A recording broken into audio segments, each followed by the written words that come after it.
themselves. So everyone's going to get a little chance to talk about what they do. We've asked everyone to sort of talk a little bit about how to get into e-commerce, like what's your career track to get to here. What does your team look like? What are some of your challenges? What's your proudest moment? So that's sort of some of the questions. So we'll just sort of see where everyone goes with that. So everyone will sort of introduce themselves for a little bit. I got a couple of questions for the group to sort of, kind of dig into what is the nature of your practice, what are you doing? And then we're going to open it up to all of you who get to ask some questions. So before we start, I'm curious, who here is working sort of within a company, running a practice related to e-commerce? Maybe you own a business, maybe you work in a larger company. So who here is like an e-commerce practitioner? Yeah? Okay, awesome. Who here is like on the vendor side, like you sell a product, or you do a service, or you do marketing, or something like that? Like so you sell, okay, awesome, so pretty good split. What do the rest of you do? Are you like e-commerce journalists? Is that like, yeah, okay, an e-commerce journalist, excellent, great, yeah, no, just, yeah, excellent. What do you do? Yeah, just other stuff. Great, that's awesome. Well, thanks everyone for coming out. This has turned out to be a really popular meetup, and clearly, we were saying earlier, like the e-commerce thing is sort of an intersection of a lot of different practices, and it's just been really exciting to see the community here in Vancouver coming out for this. So I'm boring, so I'm going to actually get the interesting people to sort of start talking about themselves. And Brad, can I start with you and get you to just talk about what you're doing at Richie and a little bit about your practice there? Yeah, so everyone hear me? So we, Richie Brothers, for if you guys don't know, we sell excavators and bulldozers around the world. So if anybody needs a bulldozer for their backyard, you get to come talk to me afterwards and get you a deal. How I got started in e-commerce, which I think the question was, is about a year after I finished school, I did a degree in comp sci. I took a job with Richie Brothers 12 years ago now as a junior web designer. And I've stayed with the company. I've taken on probably a dozen different job titles and roles and just kind of moved up through the company that way, which is a fairly odd kind of career path as opposed to a bunch of different companies. When I took the job, I thought this is going to be 3 months while I go and look for something better, and here I am 12 years later running the e-commerce side for Richie Brothers. Awesome. Brad, why don't you talk a little bit about your team? Like, who do you work with within the organization? Yeah, so we're fairly unique in that I have both marketing and IT staff under my team. So, which is really nice because it breaks down one of the classic frictions in enterprise where IT and marketing don't get along. So I have digital marketers, SEO, pay-per-click, email marketing, all the classic Omni-Channel stuff on my team. And then I've also got tech, QA, DevOps on my team as well. Fantastic makeup. The team is 31 people right now, and the IT organization as a whole is about 150 plus. So we're a team on that group. Might be more than that now. And really, we just support the online side of the business for B2B sales of heavy industrial equipment. What's your favorite tractor? I'm an excavator guy, so like all right, nice fair Cat enough. 345 BL. Drop that Sweet, down. Google nice it, ride. Wikipedia. Yeah, awesome, great. All right, you. Cool. Kevin, Mountain Equipment Co-op. Yes. Yeah. Talk to us a little bit about how did you get into what you do today? Maybe a little bit of what your role is and a little bit about your team. Sure. I've been involved in e-commerce for over 15 years. Started with a very large company that was B2B wholesaler and thought, yeah, it looks like this internet thing is working out, so we might want to see if we can sell some stuff online. And then from there, just I worked at the Skype store, worked in the Middle East, and landed back in Vancouver, where I grew up in Lynn Valley, and ended up at MEC. It's been a great ride. MEC is well known in Canada. Everybody knows it's either MEC or MEC, depending on which side of the Rockies you're from. And they've done a phenomenal job on e-commerce, considering the platform they're on. Which everything, we're under this huge roadmap that we've got out in front of us. For the next 3 years, we will probably change everything that is technology related in the company. And we're right now re-platforming our e-commerce platform. We're going with Hybris. So we'll be rolling that out early next year. So that's one of the tools that we're using now. But there's a lot of other stuff that we're basically looking at everything and evaluating what we want to do. So tell me a little bit about the team you work with, like sort of the makeup of the folks who work, kind of that you directly connect with at MEC. Who's there? I have a rather unique role at MEC. I've only been there about a year and a half, and the role was created as Omni-Channel. So I have 3 different areas of responsibility. One is the Omni-Channel strategy, so that's making sure both the brick and mortar and the online world are aligned, and so that the member gets the same experience no matter what channel they come in on. I have responsibility for the customer service and call center area, and then for e-commerce in general. So it's made up of 3 different teams. It's marketing for the creative and the brand management. It's made up for the web operations team, so things like the content, email marketing, the execution and the delivery, and then the customer service side. So it's different groups. IT is also in there as well on the development. We have our own in-house development team and do all the development in-house. We don't outsource anything. So in your omni-channel strategy to sort of align the customer experience, brick and mortar to online, you figured out through the web platform how to make me both forget my membership number and accidentally take up a sport I don't know how to do? Exactly. Great. It works. Awesome. Product recommendations. Every time I go into the store, I accidentally take up a new sport. Yep. I can do that. Yeah. Awesome. Cool. Thanks, Kevin. Yeah, we not only guarantee the product, but we also guarantee the advice we give you as well. Fantastic, but not my performance at that particular activity. Probably unfortunately. Not. Yeah. All right. Great. Syed, Build Direct. Tell us a little bit about the business and kind of what you're doing there, and then a little bit about your team and who you work with. Yeah. So at Build Direct, a little bit about how we got into it.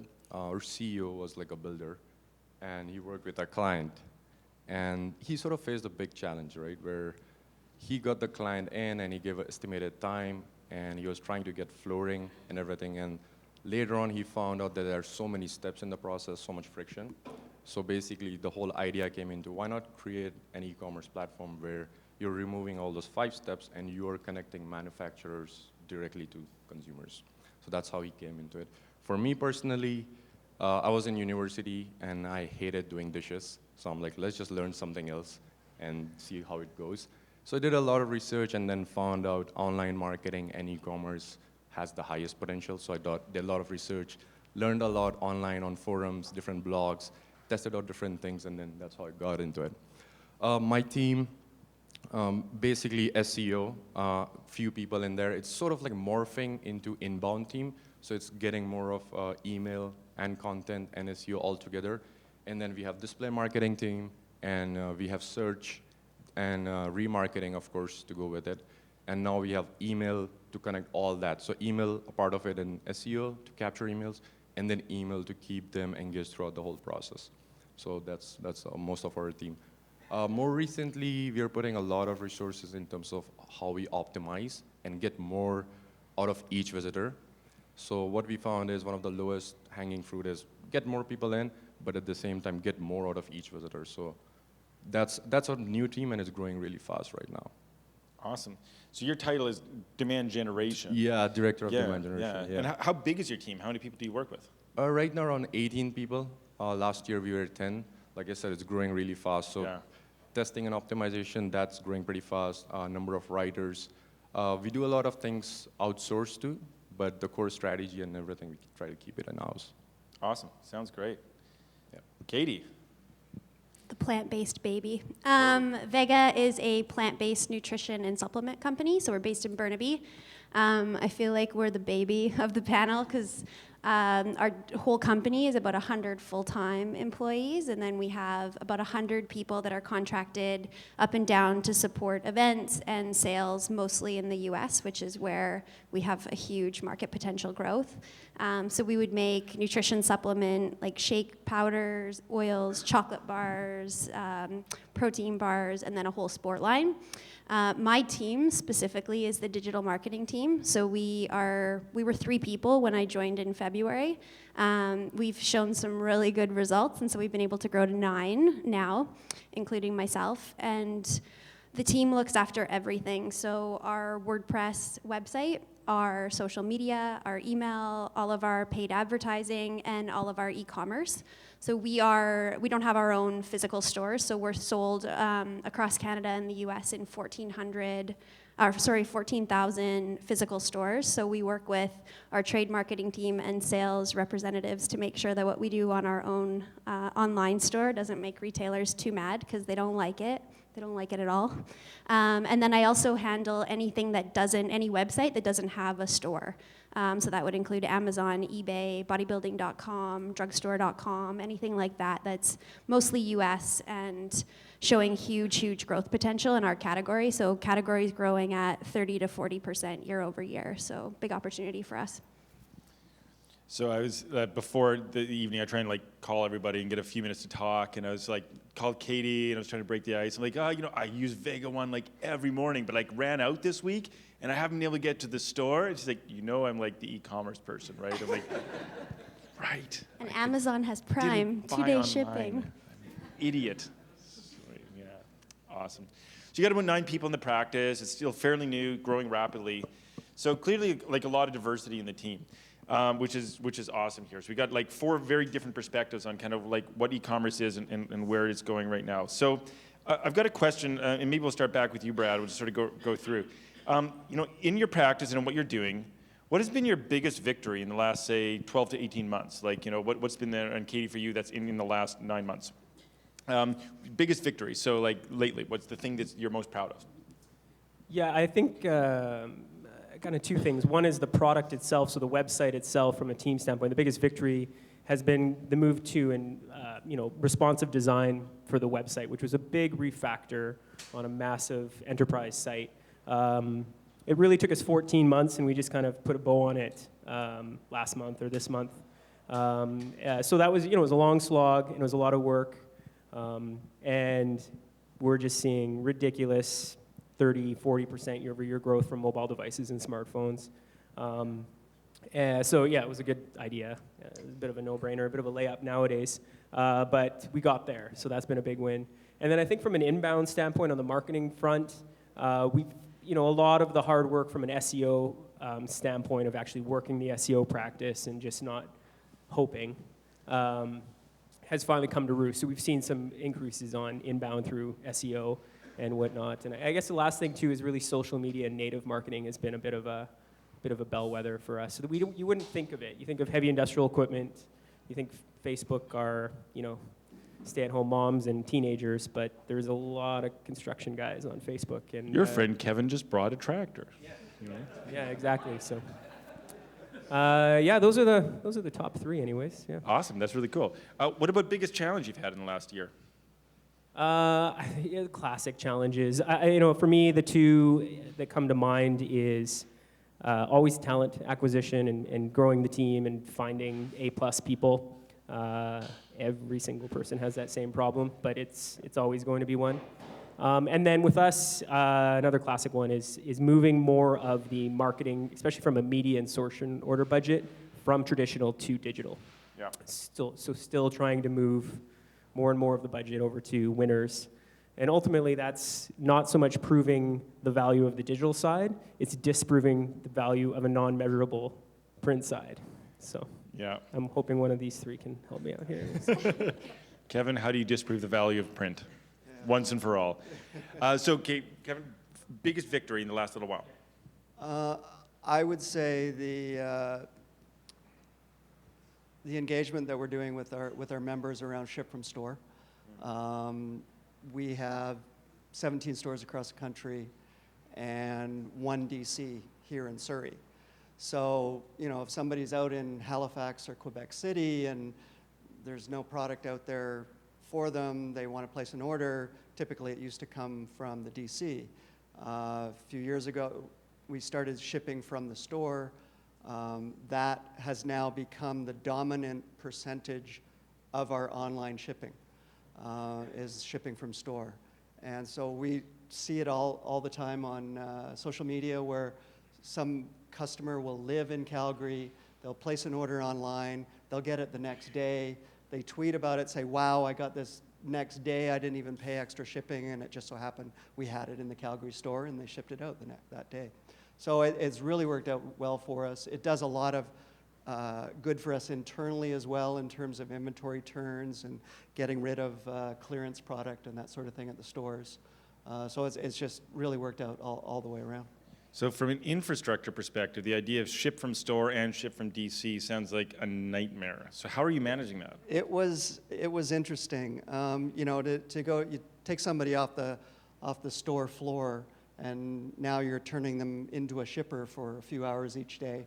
You know, we had some interesting stories where, you know, MEC being very socially conscious and environmentally conscious, they were recycling boxes of anything they could find, you know, to ship out the product. And so people were getting banged up boxes and old beat up boxes. And we thought, well, it's probably not the best member experience. So we started a training program across the country on looking at the stores that had the best practices, who was doing this really well, who was, you know, getting the majority of the orders out in one day, and looking at what they were doing, looking at the way they were set up, looking at what the tools they were using, how they were going about it, videotaping what they were doing, and then we took that across the country and said, this is how you do it, this is how you set up the table, this is how you work with the shipping, don't do these 10 steps, do these 4 steps, and it just really worked out well for us. And so now we're twice a day,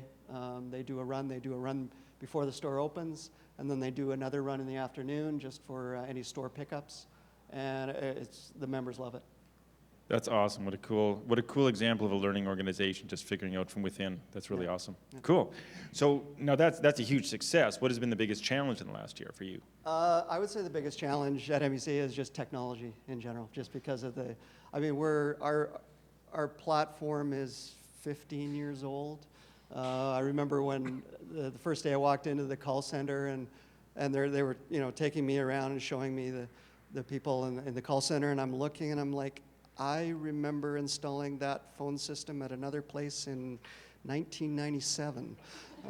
So everything, I mean, some of you may have seen the ostentatious building we've moved into, which is almost embarrassing for considering we're MEC, a member-owned co-op. But yeah, so everything is being replaced. All the new phone system, the call center, which is above our Broadway store, will be moving into the head office in the early part of next year as well. So it'll be one big happy family. I had an uncle who had a website, and he called me and he said, you know, there's a problem with my website. Can you help me out? And I was like, well, who hosts it? He's like, I got this guy. He's like a Banff Park ranger, and he hosts my website. I was like, really? So I emailed the guy to ask him some question. And he got back to me 3 days later, and he's like, I'm so sorry it took me so long to respond to you.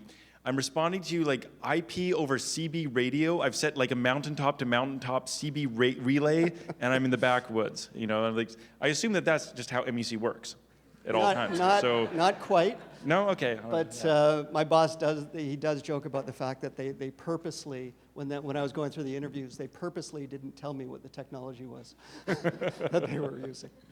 Awesome. So, Syed, I want to hear from you. So, in the last year or so, what has been your biggest victory? Biggest victory, this might sound cheesy, but frankly, I think it's the team that we have right now. Snapshot back 3 years ago, 2 people, and now 18 people, and most of them like A players. Just seeing them doing what they're doing in their channel, being rock stars in each one of them, it's amazing. I think that's like 50% of the battle won right over there, because all the ideas that they come up with, all the execution that they're gonna do, most of it, the probability of it being successful is set off right. Another one that comes to mind directly is the revenue. I mean, of course, increasing revenue is a lot, but at certain level, it becomes really challenging. So being able to increase the revenue as much as we did year over year seems to be pretty good. The challenge is also related to that. So now we're noticing, okay, you know what? We are able to increase revenue to this extent, But if you want to scale it even more, double it, your margins are going to go down. And so how are you going to maintain your margins, your CPA, and then still continue to scale? We are fixing it. We are working on different strategies on that, but that's the biggest challenge, yeah. What have been some of the key things that have helped you build? Like you're talking about, you've got 8 players, you've got a great team, people who are there. What have been some of the things culturally that you've done that have been really effective? Single one that comes to my mind is encouraging everyone to take risks, whatever it may be, within your channel, taking a risk in terms of submitting an idea for the whole company, taking a risk and taking an initiative within your own channel, encouraging it, and sort of not being afraid of failure. I think that's the biggest one. So people are more open to testing different things. They're failing faster, and then they're learning pretty fast. We have the same policy, and I found out, come to work without pants, fail. But I learned. Yeah. Awesome. Katie, let's talk about some successes that you've had in the last year. So success came on the mountaintop of a major challenge. So I joined Vega in February last year, and I came from working 3 years at TELUS and 3 years at Bell. I worked on e-commerce and social mobile at both companies, and joined Vega and realized no one's talking mobile, which was scary because they had just launched a new website a few months before. So it's not responsive. 50% of our traffic is smartphone and tablet, and that's growing month over month over month, just like I'm sure all of yours.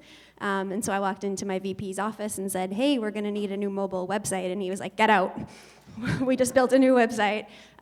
So I think biggest challenge has been educating that our consumers are engaging with us, whether it's commerce or education in a different way, and that's mobile. We finally have meetings where we talk mobile first, and so I know we're gonna get into that discussion of mobile websites again real soon, and mobile commerce. So we've introduced the term m-commerce at the company and said people will buy on their phone. You should try it too, it's really easy. So that's good, and we're talking that and we're thinking that. The second piece, which I touched on, was the huge market potential for us online in the US, which is a key growth area for us. So getting approval to go direct on Amazon. And what did that mean to the rest of our business? So we could go and sell on Amazon, and we could explain how that could help our other retailers. So nobody wants to make Whole Foods mad. It's been one of the biggest pillars to our growth, but how can we show them that going on Amazon supports that business and will grow that business, and consumers are actually using that site when they're at shelf looking at our products. So it's important for us to have a strong presence there. Trying to think about biggest success, I guess, is when you hear your boss, who wasn't thinking mobile, say, when we're watching a video today, he was like, will this work on mobile? And so that to me is like so key, because having that executive at the table thinking that way is so important to my team's success. The other big success that we've had is moving into the online channel. It presents very different challenges than you would have in store, and we need to approach it in a very different way. When we change products, when we do packaging, the whole customer experience is extremely different in online, and we have been 99% physical stores up until a few months ago. So that's been like changing from operations, packaging, logistics, shipping, our customer service team. And so just it's constant education, constant sharing of the wins that our team is having, and that's really helping fuel growth and fuel excitement, and letting people embrace online and not just see it as something that might hurt our physical stores. Did you know that you don't even have to go to a store to get your product? You can get it like Amazon will bring it to your house? I just learned that. So okay, I'm gonna go back this way through the group here, and Katie, because I think it's really interesting talking about sort of the difference between online and offline, and you touched on something that I want to hear from everyone on. Being a Canadian company, being here in Canada, Brad, you're dealing with a global market. What's unique about being in Canada for you? What's unique about being a Canadian company? For us, I think we're so behind in Canada with e-com. So educating that like our users are on Amazon, and if you look at the US marketplace, 1 in every $5 of e-commerce spend is on Amazon. Similarly, $1 in every 5 is spent on eBay. So in the US, 60% of market share is all other retailers, physical, like if they are a physical store like Nordstrom's that has online or just online stores, that's a huge, huge percentage of market that we can get into and that we should be. Like it's like a golden egg sitting there, and most consumer packaged goods or grocery companies aren't doing it well. So that's been one of the biggest pieces that we've struggled with, is because we're so far behind in Canada, our executive doesn't necessarily see that user there as much as they would if we were US based.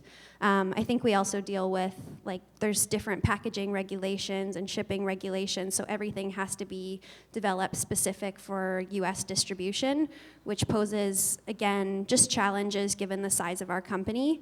The other big challenge for us is our rate of growth. So we are growing rapidly as a company, not just in e-com, so it's being able to keep up, bring in the right people, and scale and grow at a rate that, I mean, listening to you talk about technology, we didn't have phone systems to route calls or measure our call center until about a year ago, I think, or 2 years ago. So there's a lot of system setup happening.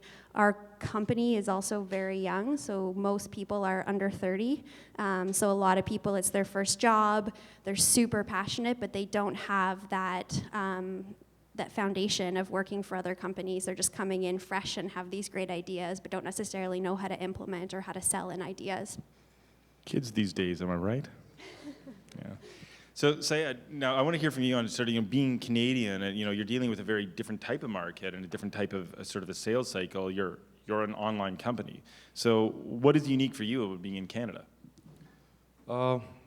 It's sort of like, at first it seems like a challenge, but I think it's more of an opportunity, is the kind of people that we have over here. There are not, of course, a lot of online marketers and technology-related sort of like skills as much as like California, but at the same time, on the other side of it, there are not as many companies looking out for them. So I think that's where the opportunity is, and whether it means you flying out to Toronto and then getting them over here and then winning them over and keeping, I think it's a huge win if you're able to do that. If you can get the right people in over here and retain it, it's a little bit difficult in the beginning, but it's in the long run it pays off compared to other places where it's sort of so cutthroat right now, where it's kind of crazy. You have to you go into a bidding war where you have to keep a watch on competition all the time. The other part is the geography. That also seems like a challenge in the beginning, where it's such a huge region, right? It's almost bigger. It's bigger than US, and it's 10 times smaller in terms of population. So basically, you could target same region, get 10 times more amount of revenue in US.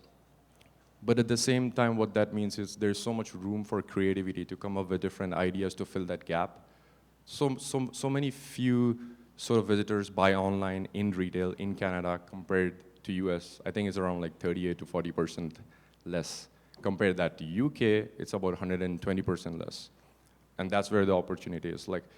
And it lies within logistics, it lies within marketing, and if you think deep enough, there might be a solution for the product. Cool. Kevin, for you, like as MEC, or, I mean, I'm both Alberta and BC. I sort of exist in both provinces, so I just say Emma. Just to, neither. That wasn't a very good joke, was it? Okay, that's all right. You'll laugh later. You won't. So talk about being a Canadian company, like a fairly iconic brand within Canada, Yeah. and just you talked about some of the unique things you're doing around shipping from store, but what are some of the other things you're doing to sort of survive in this really weird little strip of humans that live across the U.S. border, just like America's hat? Yeah. Well, I want to say one thing. If you're going to be in Canada and in e-commerce, that this is the city to be in, for one thing. Mm-hmm. Because, I mean, this is a unique event. This is third event? Third, yeah. Third event, and great turnout, wide range of turnout. Syed's company here, they just announced they got a $50 million injection 2 days ago. It's just, things are happening out here. And, to Katie's comment about, we're so far behind, it's not just the retailers and the companies, but it's also the customer, because part of the big buzz going around is same day delivery. with eBay and Google and all these other companies. So we implemented same-day delivery, and it was weird because we'd get a customer called up, says, "Oh, I'm leaving in 2 days. I need this right away," and the call center would go, "Well, how would you like it this afternoon?" And they're like, "You mean today?" Like, "No, I'm not home. No. And That's too soon. Yeah, it's too soon. So we'd go, "Well, how about tomorrow?" "Oh, yeah, that's okay." They get that. That computes. So it's one thing to say that we're all behind, but it's the Canadians a little bit more suspicious, about some things. Part of that you asked about how do we deal with the geography of Canada? Well, part of the reason we did ship from store is because we're now not shipping things as far. So when somebody goes and orders something, we're shipping it across the city instead of across the country. So that lowered our cost of shipping. So that worked out really well for us. So when people say that, "Oh, well, Canada's so far behind," it's not just us as the people doing the selling, but it's also some of the people doing the buying as well. I should clarify, that's actually what I meant. Like, the population isn't buying as fast online in Canada. Yeah. We're not. We're up to date. We think okay, so it's not we're obviously like hyper geniuses in Canada compared to every other country because we're here, except for the winter part in the rest of the country. What do you think the biggest factors that are slowing down the consumer are here? Like what is the barrier? I think number one is just logistics. I mean, you've got a tenth of the population living within a 50-mile band that goes country to country or coast to coast. And so and the infrastructure that goes with that. The U.S. has so much more infrastructure. I mean, you can ship with 100 people, and up here it's kind of like 5 or 6 that can do the cross-country stuff. So it's very difficult that way. It's more expensive because that infrastructure and the volume is not there. So it's more expensive. So you have to get creative in figuring out how to do it differently. In order to get the product to the customer. Yeah. Brad, I'm curious, because you're like a fundamentally international company. Like you work in so many different countries, in so many languages, in so many different markets. What's it like being a Canadian company? Like working on that international stage? What are some of the biggest challenges you face? Yeah, I mean, it's not a huge advantage. We obviously bang the drum a lot in Canada for the patriotic side of things. As the little Canadian company that could. But down in the States, it doesn't really resonate, so it's not something that we really trump up. And to a lesser degree, Europe and Middle East and Asia. So it's really, we're trying to be an international or a borderless brand from that standpoint. As far as like what we have noticed, because we're not consumer packaged goods, it's B2B, very large purchases. So behavioral-wise, we're not seeing consumer behavioral patterns. We see different segmentation behavior. Like we see Western Canada behaving differently than Eastern Canada. We see, and there's a lot of similarities of Western Canada and the western side of the United States, and then similarities in the seaboards, the West Coast and the East Coast, the big metropolises versus the Midwest and the center. Even the Ohio Valley is a little bit different. So we see geographic differences. And then the big one too is urban people versus rural people behaving quite differently as far as our customers. More or fewer tractors in urban centers? Well, I think you have obviously rural people need acreage to move earth, so there's not a lot of condo customers for excavators. But surprisingly so, a lot of people live in the city and then work outside. So it's a bit of a distribution, but I think for us, we see the biggest differentiation in behavior over language. So other languages behave differently, like our German audience, our Chinese audiences, or things like that. So in the grand scheme, we don't see a huge difference between Canada and the United States. Yeah. So now you've got a unique challenge, I think, in that you're directly managing a platform in many, many, many languages. And I'm not sure that's, aside from 2 languages for everyone else, I'm not sure anyone else has the language issues. I think that's something I'd love to hear uniquely from you, Brad. Like, how are you guys delivering that much content in that many languages? Yeah, it's a nightmare. That would be the first thing.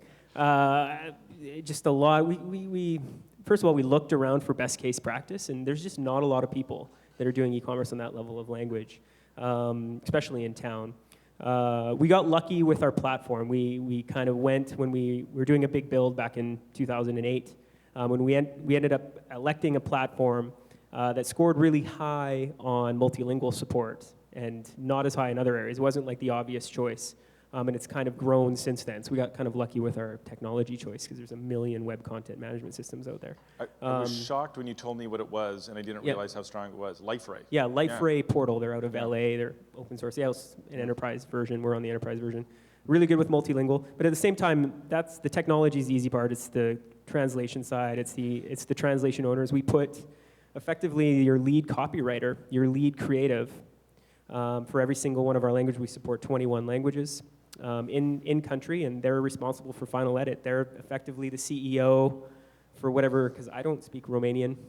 So, and then a lot of times we just recognize that the English is always going to be up to date, much, and, the Romanian can catch up. If it's 3 months stale, that's really on them. So it's it's really forked, and we just try our best, but it's a lot.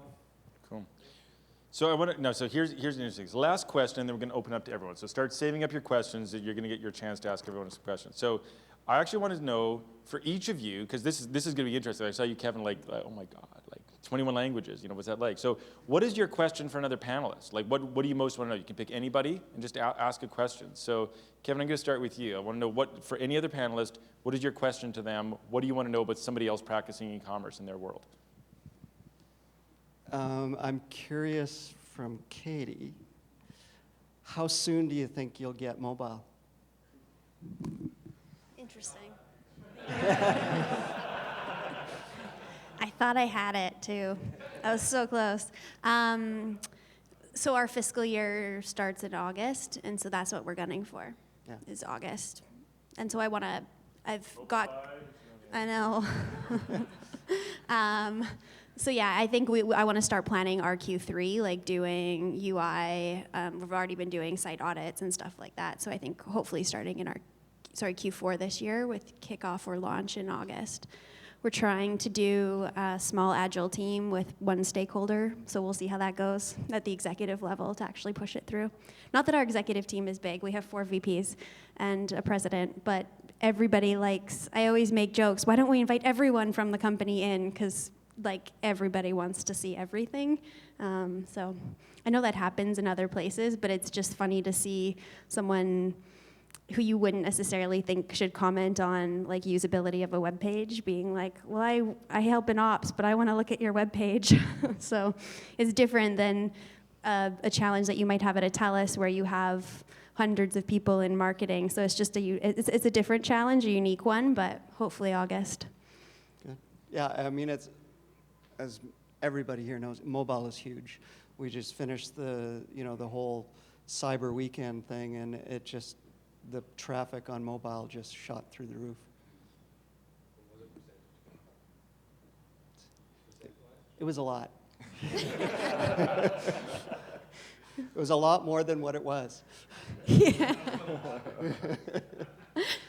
Katie, you get to ask the next question.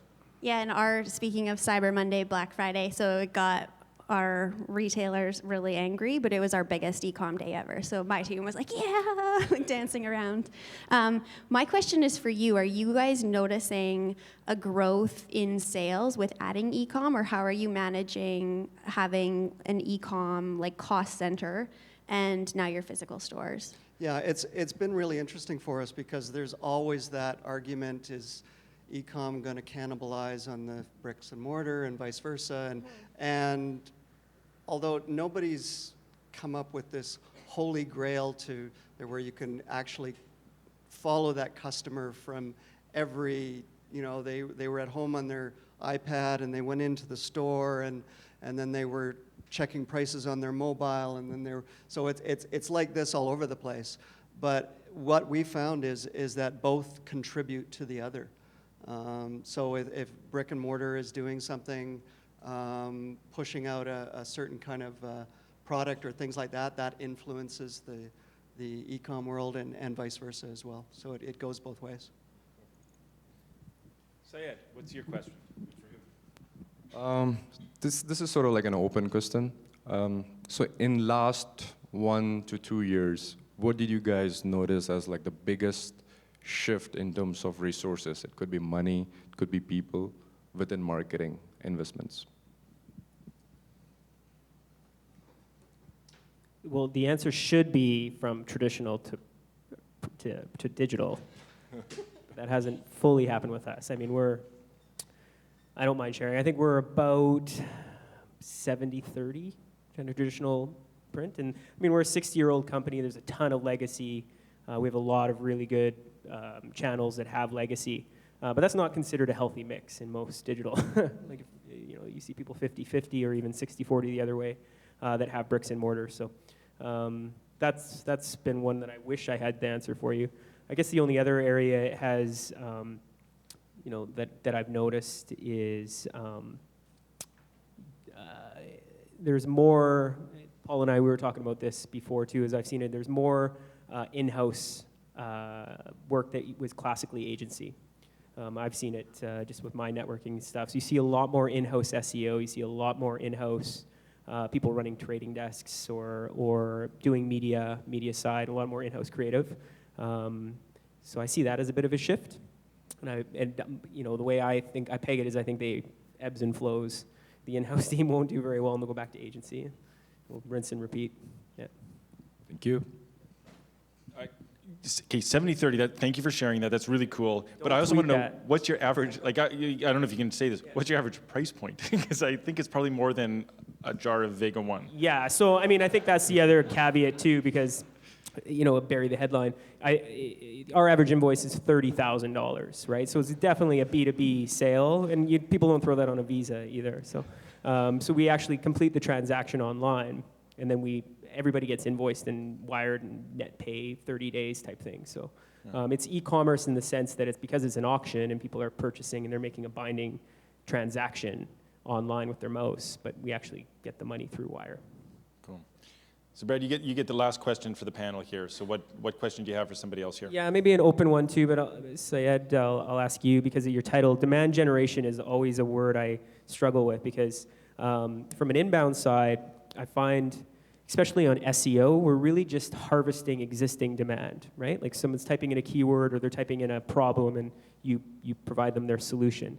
One thing that I struggle with being an auctioneer and being a kind of a different alternative way to buy and sell is interrupting people and saying, oh, I didn't realize that I needed this, which is for me the true demand generation when you're kind of interrupting and saying, hey, you didn't know you needed this and you do and here's why. Do you guys do anything like that, or it's an ask about what you guys do in creative? Yeah.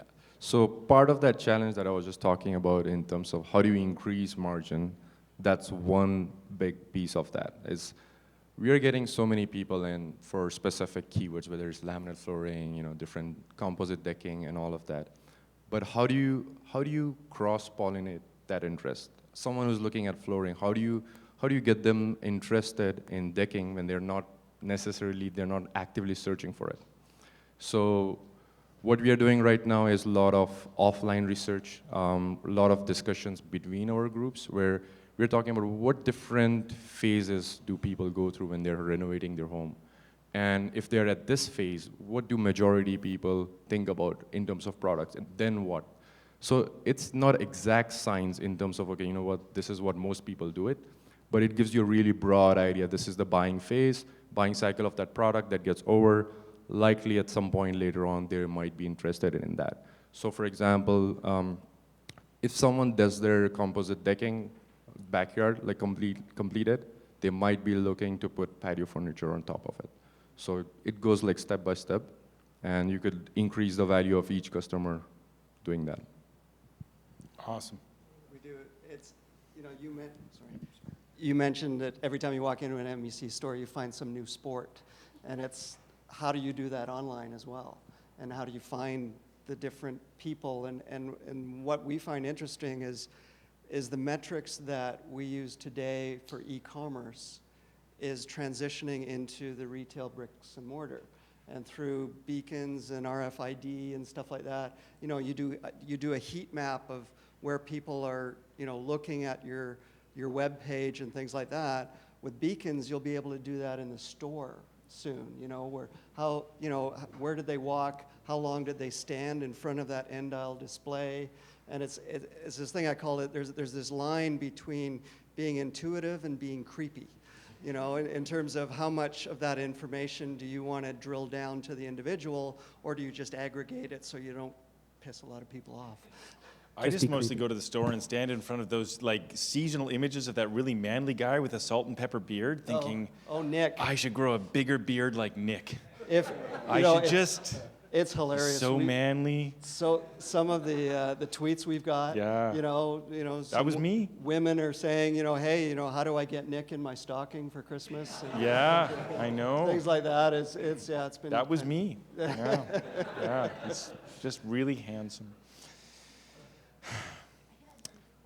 Hey, audience. Sorry, I just got. Can I add one thing? Yeah. So yeah, one go. thing not technology based that I've noticed is the really like the relentless focus you have to have on customer experience, whether it's online or offline, and social has probably fueled that big time, but that's something we notice. If you can provide an outstanding customer experience, whether it's direct from us or through one of our retailers at an event through social, it goes so far. So one thing that we've really tried to do is integrate ourselves with our customer experience team, include them in marketing meetings, include them at the table, because they are voice of the customer and they are the ones that can activate some of the most unique and cool experiences with our brand. And I do think social's fueled that, and now what we're seeing is social become more of a commerce platform, and it's working well for us, and so I think that's another big opportunity as we move forward, beyond just advertising on social. That's cool. So social is the commerce platform. Yeah. Yeah. I want to hear from the audience. What questions do you have for the panelists? You can direct them to the group in general or to a specific individual. And if you raise your hand, we'll bring you a mic. Okay, awesome. Thank you. And what questions do you have? What have you not heard yet? Right over here in the green scarf. We're recording, so we're going to make you do the mic thing. Okay. Hi, this is for Richie Brothers representative. Just wondering, when you mentioned about the effort that you're putting into SEO, just wondering if you could expand, because you said you're really focusing on it. What were you actually doing, and how much of that is related to content development? Because more and more the search engines are starting to look at entire content, not just words. Oh, for sure. I'd say 80% content. We don't do link building, 0% link building. So I think it's 80% content. I think a lot of it is like, you're never done keyword researching. You're never done adding or perhaps removing from your keyword basket. And then the other thing too is you're never done on-page optimization and even landing pages and whatnot. Like, I think you can go overboard with too many landing pages too. Like, you have to look for economies of scale, and you kind of say, okay, these are the 2 or 3 that we're going to go after.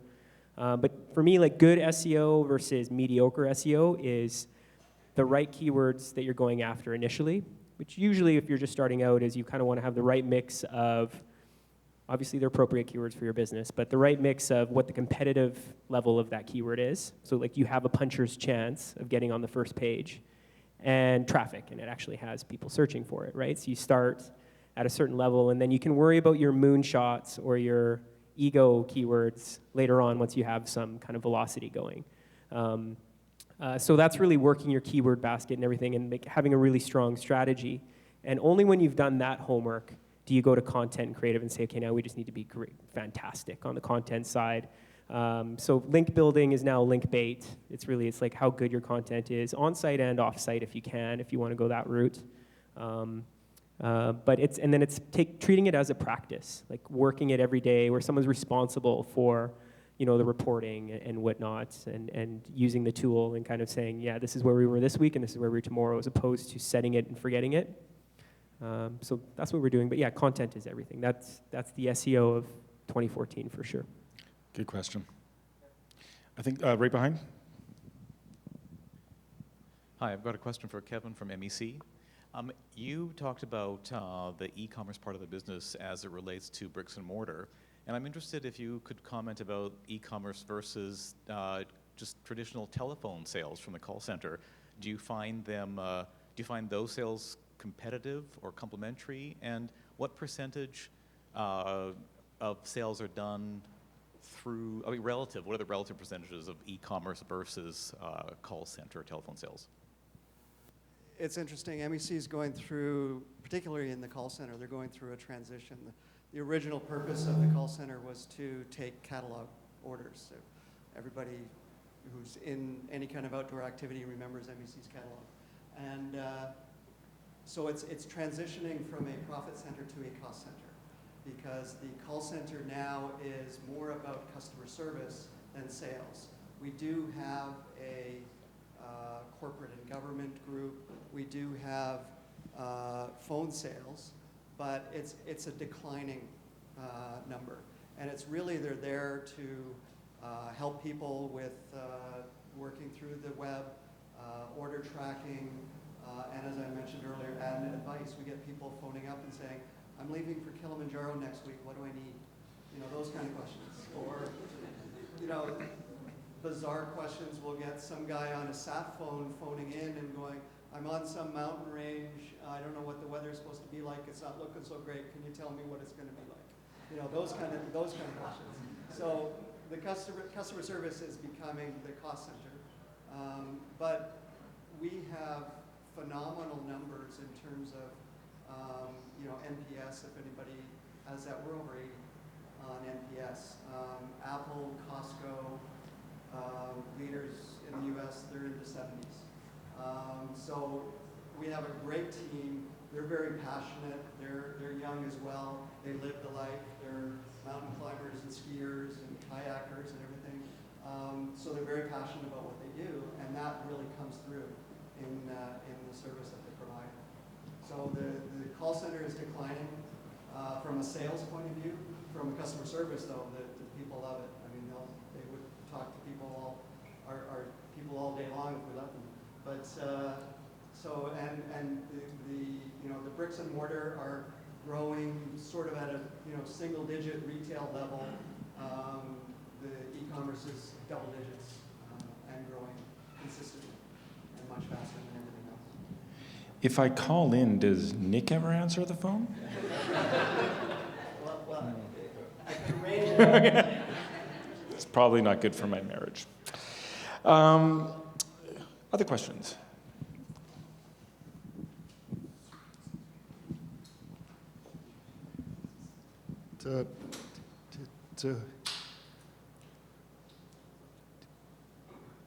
How is a mobile affecting hard goods, cost of goods sold? Mm.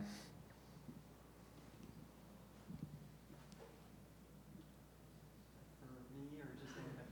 Just for anybody, like, because it's all hard goods. Yeah.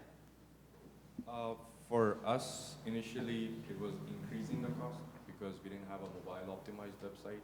So the traffic, the percentage of traffic that was mobile was increasing really fast, really aggressive, and our conversion rate initially, of course, tanked. Some competitors had it. We were kind of slow in terms of adopting it. But now, oh, sorry. Now, I think this one is not working too. Hello? Yeah, it's back on. So now we have a mobile optimized website, and I think it's even better than the people who first adopted it. So we have improved the conversion rate a lot. So now it doesn't matter a lot in terms of how much it's costing us in terms of end result. But initially, basically, we were spending a lot more to get less versus desktop traffic.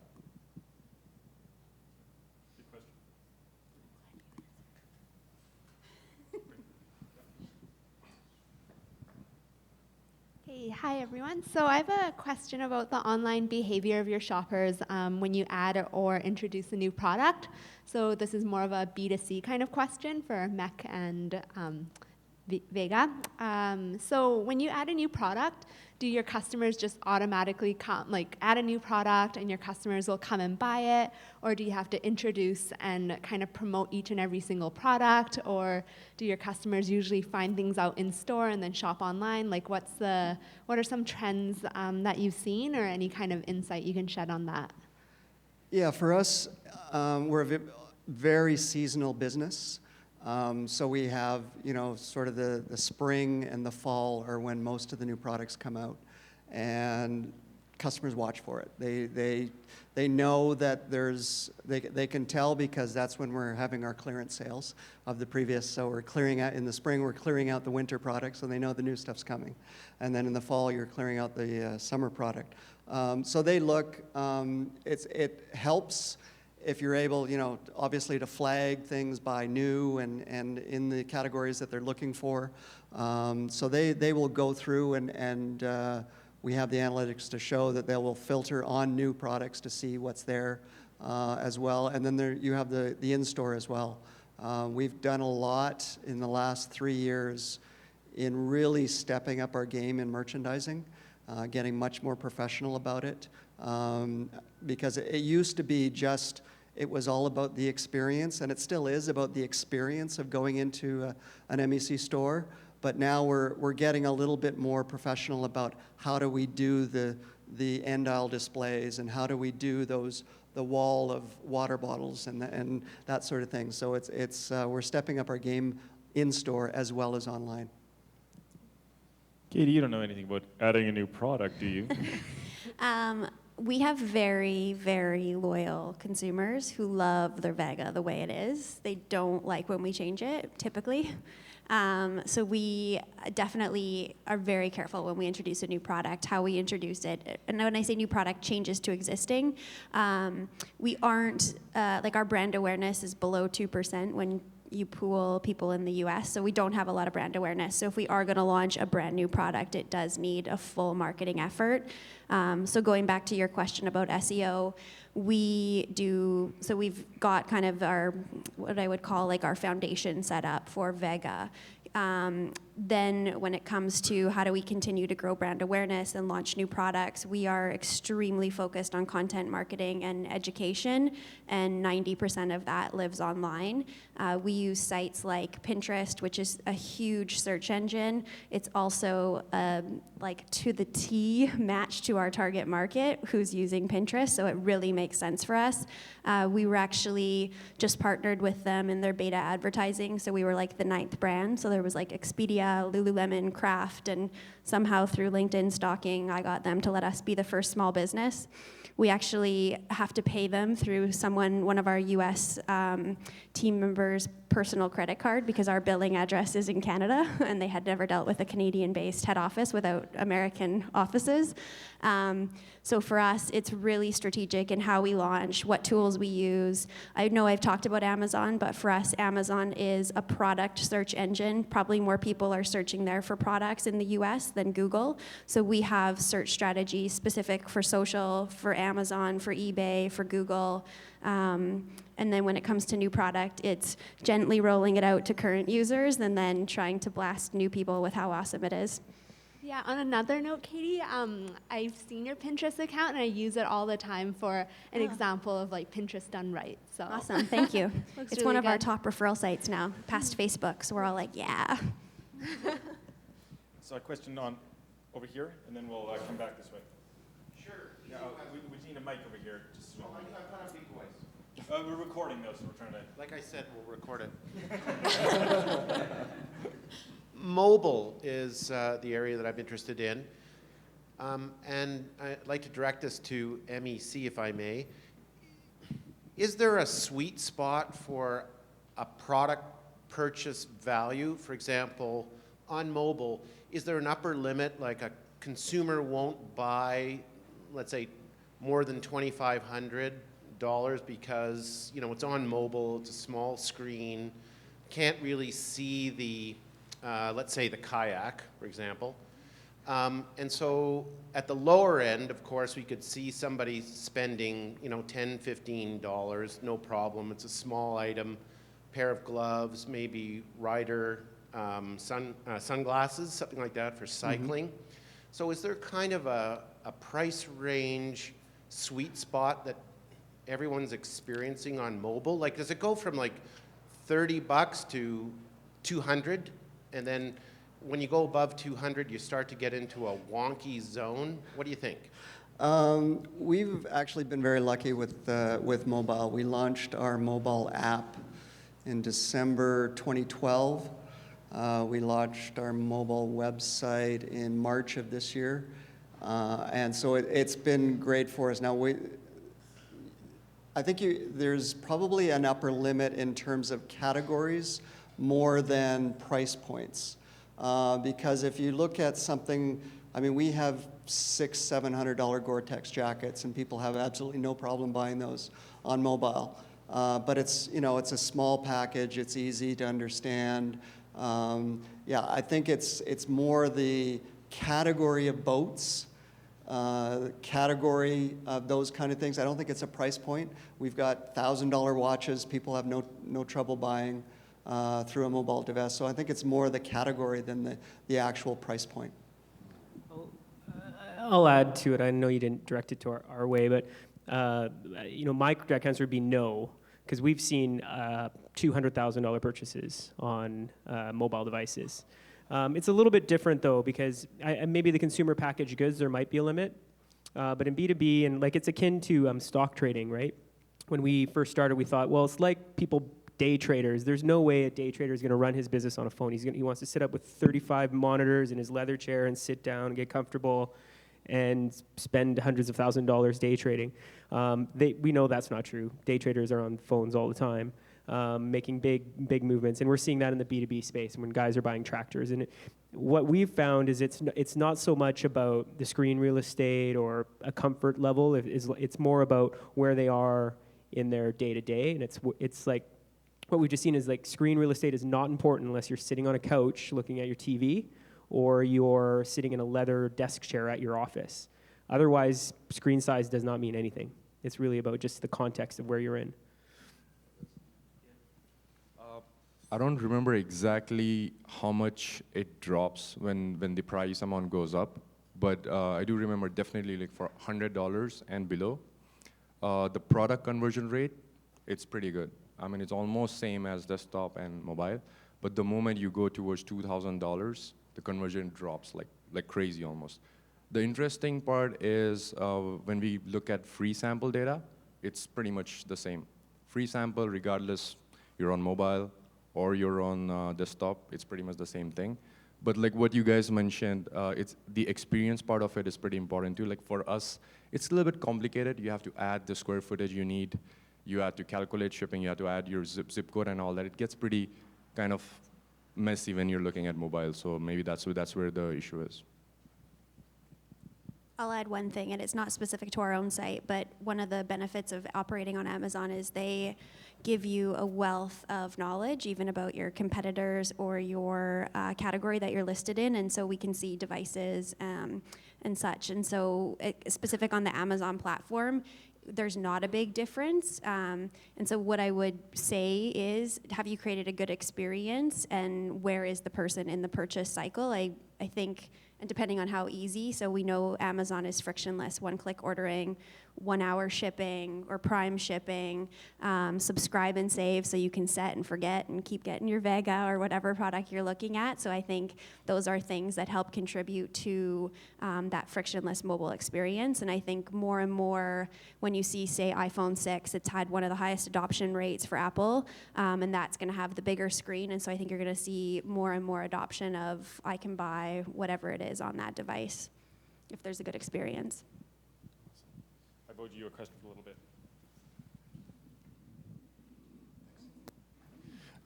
So I'm Daniel with MarketSpace. So we allow people to create their own online marketplaces. So that's my focus, is marketplaces. So maybe this might be a question for Brad or Syed. I'm not sure how your business models work. How do you provide marketing for the sellers? Do you have strategies that you allow them to pay for advertising, or other sort of strategies for your marketing, for your advertisers, for your sellers? For us, basically, when we market our products, we are indirectly marketing suppliers. Going forward, I think we are going towards platform where people can come in, they can create an account, they can upload their products, where it's pretty much hands-off for us, except for the review process. Sort of like Amazon, except we are focusing only on home building and heavy materials. Again, at that point, the marketing still won't be divided by supplier. It'll still be like on category level. Let's go after flooring, let's kill it, let's get as much traffic as possible and make sure it converts. and basically suppliers' products automatically and naturally gets promoted on the way. Yeah, we don't operate as we don't offer selling services or whatnot. For us, we are a marketplace, and we act as a brokerage. So when the sellers come to us, we take care and control, and we handle the marketing. So we act as a remarketer, and it's part of the value proposition is full service shop, and you give us the equipment, and we'll sell it for you. But there is a place for self-serve marketplaces where they're doing the uploading, they're taking the pictures, they're writing a description. And in those scenarios, I think really the value proposition of most marketplaces is that we're bringing an audience. You're buying an audience. So for whatever the commission or whatever the fee is you're buying an audience. You're buying the network effect that the company is bringing. And so really, I think the levers are fairly nominal, which is really like you're looking for fees based on featured listings or things like that, where you see these things on eBay and whatnot. But people aren't really, that's not a huge revenue. Maybe it is, but it's not really why people are there. People are there because the audience is there. So it's not a huge part of a value proposition to a seller. A couple more questions. I think you had your hand up earlier. Yeah.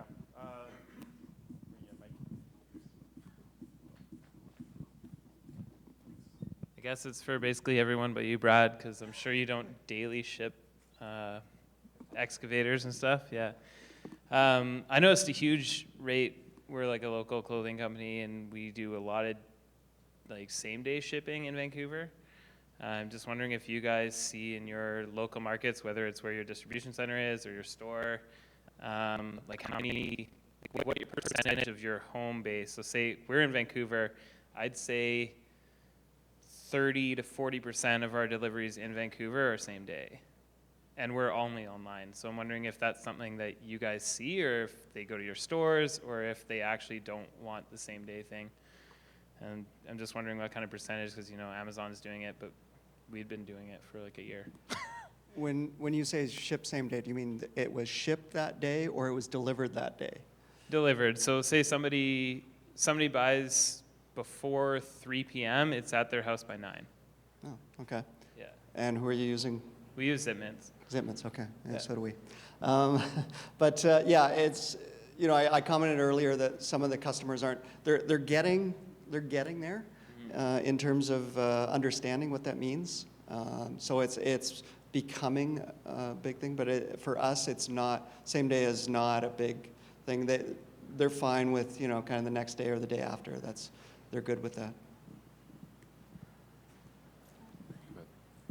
I'm guessing it's demographics. I don't know your company, exactly but I'm what I guessing kinda it's young. thought. So I think your millennials are going to expect like really fast, really good e-com experience.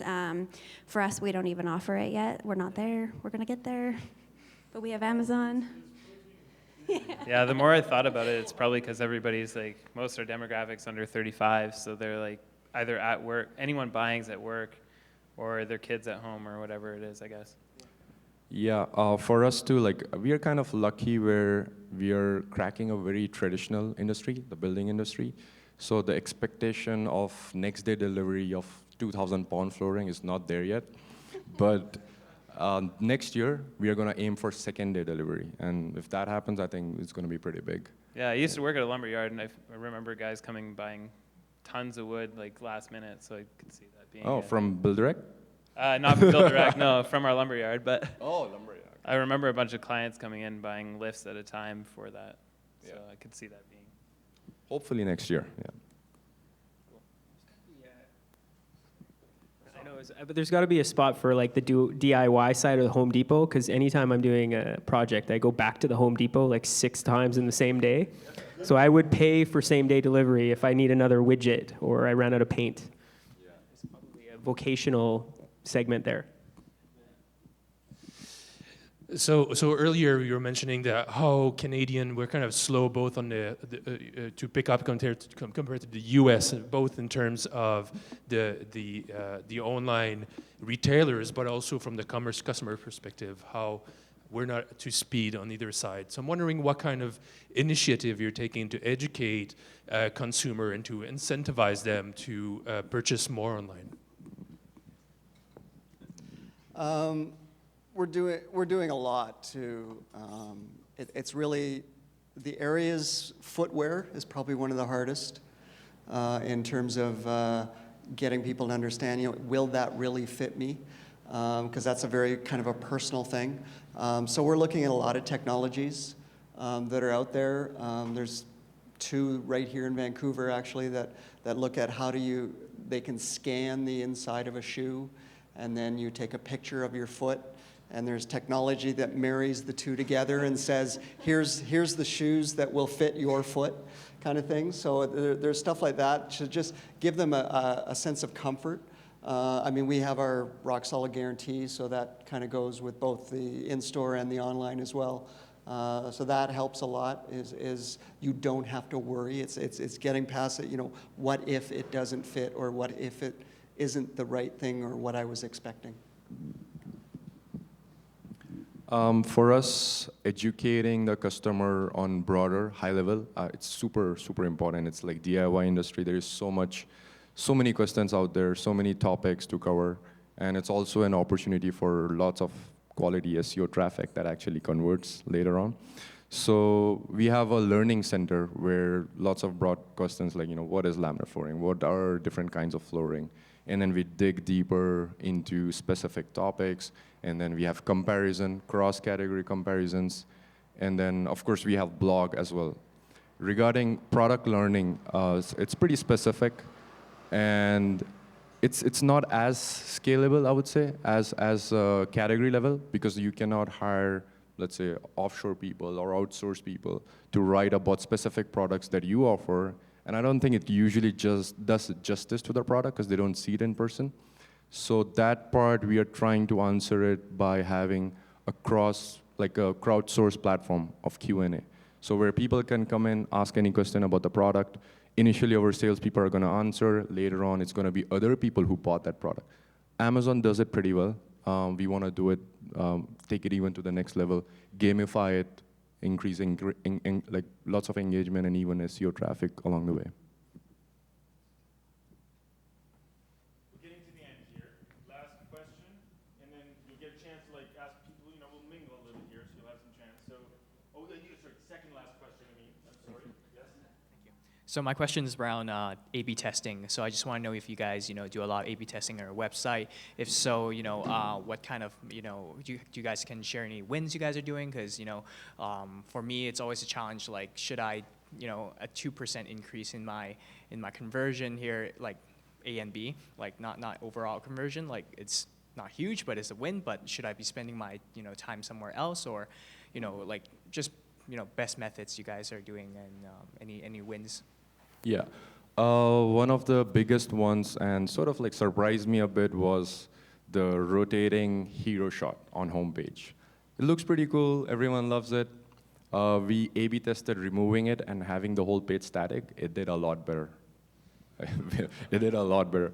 And the psychology behind it is you're going through different products, different menu items, and different content. And as you're doing it, that thing sort of subconsciously changes your line of thought. And you get distracted from that deep level of thinking, and at some point you're distracted and you just leave the website. So I think we saw almost 20% lift right over there. Easy change. I'll add to that because we recently did the same thing, and we've now gone to what we call one carousel. The other thing, which I was not a big fan of, was our email pop-up when you get on the site. Like, I was like, let's get rid of it. And I thought email engagement would go up. I thought that by putting it in nicer, less disruptive areas of the website, that it would continue to still get as many opt-ins, but not true. The pop-up box actually works for getting emails, and we have a really engaged email list. So 2 things I didn't know that would work. Yeah, we do a ton of testing. I mean, I have a person, and that's all they do is A/B testing. I mean, it's little stuff for, the checkout button, instead of there, it's half an inch to the left. Is it orange? Is it green? All those kind of things, in the carousel, the drop-down menus, how do they drop down? Do they drop down quickly or slowly, or, there's a ton of things, and every one, I talk about it, it's like you've got this big machine with 50 dials, and if you can just click each dial, just one click, that all adds up to making a big difference overall. Yeah, I think I'll just echo a lot of the comments. Just now, for the first time, we've recognized that we need it as a full-time job. So they're in Optimizely 40 hours a week, running tests and things like that. And we're just seeing from a CRO or a conversion rate optimization practices, it makes sense when you reach a certain point in time. I mean, I think the big thing is you spend all of this effort on an inbound, spending good money to get good traffic, and you don't want to send them to a bad experience. It's just a waste. So you got to kind of find that balance on landing pages. And then I guess the win, if it's becoming cliche now, but Bob, which is big orange button, it's pretty much decided that orange really works better than anything from a color. And the bigger, you can't be too big on the button. So it's Richie Brothers is really good because their color is orange, so it works out well. I think we're done. Just kidding.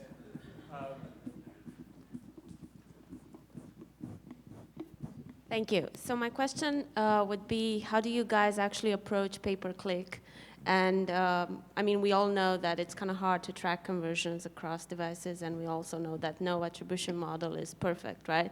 And basically, do you try to be there for the large majority of the product categories that you're selling, or do you just focus on the good margin ones? So we try and do, we're doing a position-based attribution model right now, but we want to move to a data-driven attribution model. That's the best way. And if you're on Universal Analytics, you can track over devices. We currently manage pay-per-click through agency. So we work through a local firm in town, Meetup. We had it in-house. We might bring it back in-house, but right now it's at agency. And yeah, you just measure incessantly. Yeah, we use an agency as well. We had it in-house. It's gone to agency. We're talking about bringing it. It goes back and forth, and we don't spend a lot of money, which is one of the things that I'm trying to change. Is when you're dealing with a company where 5 years ago the word to sell something was a bad word. You give them, you educate them, you give them the right product. You don't upsell. You give them, make sure they have the right product, sort of thing. So MEC has a culture that they're evolving. So it's trying to get through that and trying to suggest products to people that they may not know they want, or walk into a store and have a whole new sport shown to them and grow from there. One of the things we have noticed is more recently in the last 6 months is PPC, paid marketing, and especially like search engines, like it's more overrated than we think it is in terms of conversions, especially if you go with machine learning attribution. So now our strategy has changed in terms of looking at it, in terms of looking at all the keywords that are converting really well, and then focusing that in inbound, in organic. So in the long run, you're getting higher margins, you're getting much higher ROI for the spend. But for the short-term bursts, we definitely do use PPC, even in low margin categories, just because we want to buy data. We want to see what are people looking at, what are they dropping out, what keywords are bouncing off really fast, what landing pages can we create. So many ideas come from it that it's valuable in that sense. It's not the most profitable channel, but there's a lot of potential in so many different channels. Yeah. And we use it across multiple, so we use like Google pay-per-click. Like I said, Pinterest is basically a very similar model. Amazon marketing services basically looks like they hired someone from Google to build out their paid search. So we have a strategy that looks at all three. We do it in-house, and then that same person works on our organic and content strategy. So we have universal analytics, and we found that we get really good returns from it. So. Awesome. I think we're getting close to time, but we have some time just to hang out and talk. So I wanted to take a minute to thank our panelists for showing up, Brad, Kevin, Syed, and Katie. Thank you for sharing your practice and what you do. Give them a hand.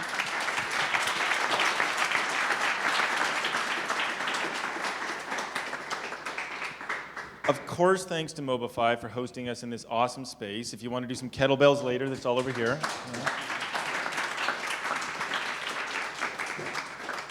And the status beer and the jibe, we just sort of helped do some coordination, but Shopify bought the beer, and there's still some more beers, so drink Shopify's beer. No one is here from Shopify tonight. It's the first time no one's been here, so drink the beer and forget about Shopify. They send beer and don't show up. Come on. We've had so many Shopify customers here over the last little while. It's been really awesome, but great support. Thank you, everyone, for coming out and sharing, your Thursday evening. This is really cool. It's really cool to see this kind of community engagement. What announcements do we have in housekeeping, just in terms of next event? We're aiming for February. February, we're looking at logistics, shipping, and handling. We have a few interesting partners from very local, kind of like deliver on foot to, and we're looking at having Canada-Post and Shipwire and some larger international logistics players. So, keep your eyes on the Meetup. This is where we'll announce what the next one is between the 1st and the 10th of February. Awesome. So keep your eye on your inbox. Any other little announcements or housekeeping before we're done? What time do they want to kick us out of here? We got like a little while, hang around, have a drink, finish. Yeah, get an hour, so have some snacks. Meet other people. I encourage you to talk, ask people questions. Find these folks and ask them more questions about what they do. Ask the question you didn't ask during the event. And thanks for coming, everyone. We appreciate it.